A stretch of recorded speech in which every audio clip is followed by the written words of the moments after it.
Добрый день. Сегодня мы поговорим о наиболее частой жалобе, с которой обращаются пациенты к докторам, коллегам моим. Я нейрохирург Акапджанов Георгий Ливанович. Многие годы занимаюсь этой проблемой.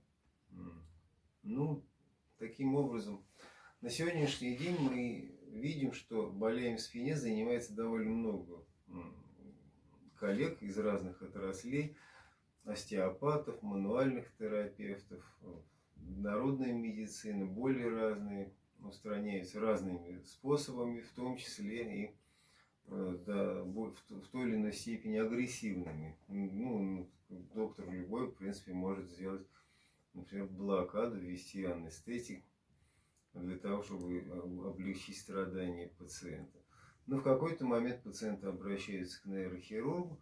Ну, наиболее часто действительно жалобы это или боли в спине, которые в дальнейшем продолжаются в виде боли в конечностях, в руках или в ногах.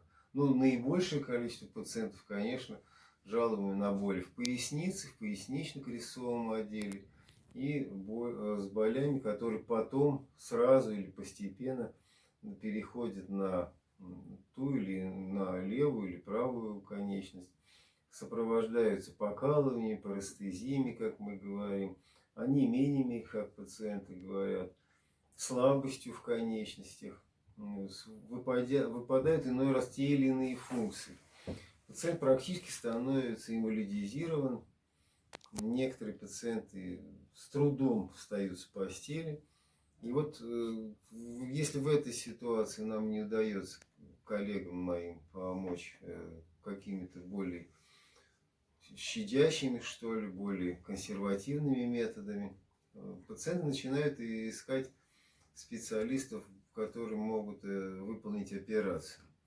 Ну и на сегодняшний день сложилась такая традиция, что параллельно существует несколько взглядов на хирургию спины.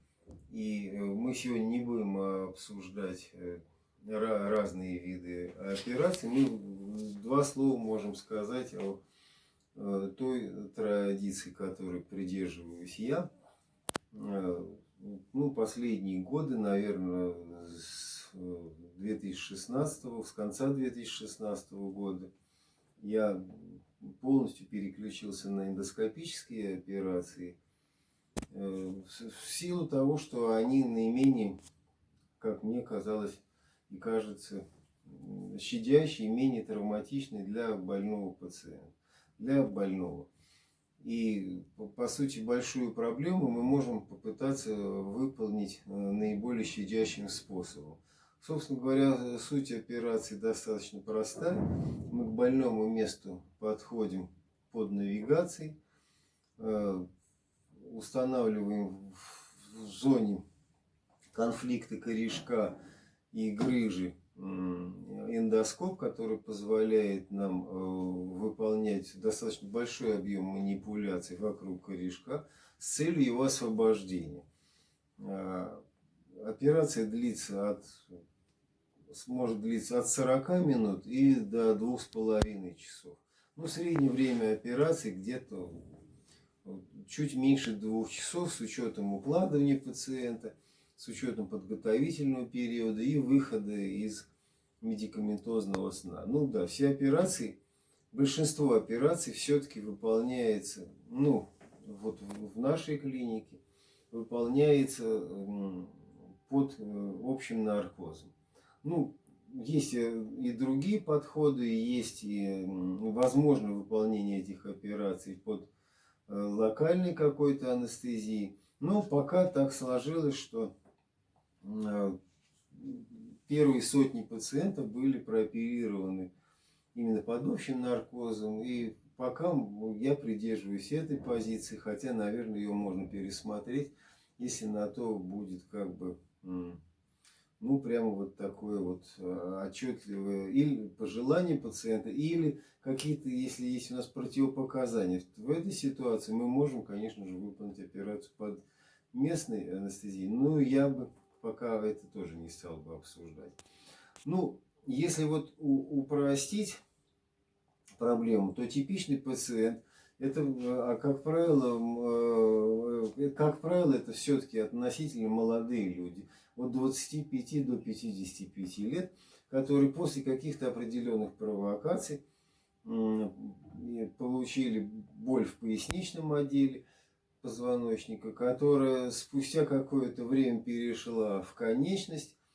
И вроде бы на этом этапе боль должна была уйти и затихнуть, но вот к операции приходят те пациенты, которые стойко мучаются этими болями, онемениями, покалываниями, жжениями, печенье. Тяжело пациенту встать, сесть, лечь, вынужден спать в определенном иногда положении, иногда с приведенными конечностями к животу. В общем, люди вынуждены искать какие-то более удобные положения.